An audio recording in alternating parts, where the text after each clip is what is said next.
Okay, so got a quick little project we're going to do today. Did a video on a tree removal where I had a boom lift and had to stop because the winds were too bad. Well, we're going back to that project and most of the tree's been removed except we've got one part of the trunk that has sheared off and is lodged in the remains of another tree. So basically we've got the trunk with a big portion stuck in another tree. And this all goes over a fence. So we're going to try to, it's still connected at the trunk, so we're going to try to raise it up a bit and then drop it all at once. So good idea or bad idea, I don't know.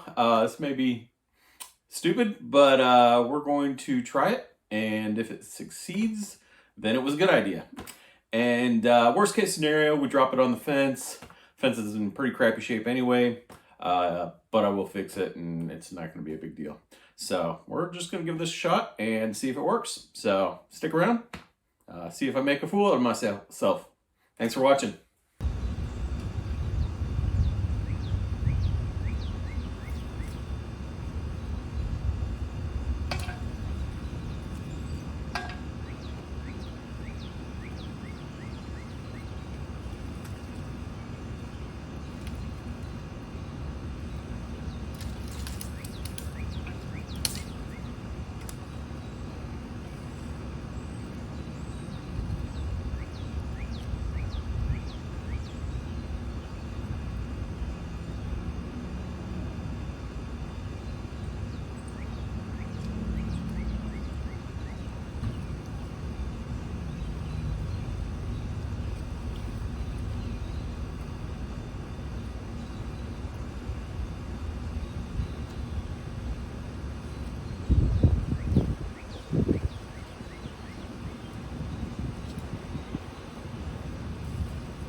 Okay, so perfect time for camera failure. We have the limb supported with the ratchet strap and the chain, and we were cutting the tree, well, what was left of the tree down at the base, and bingo, camera's gone. Tree falls over, right where we wanted it. So all in all, you know, it was a win.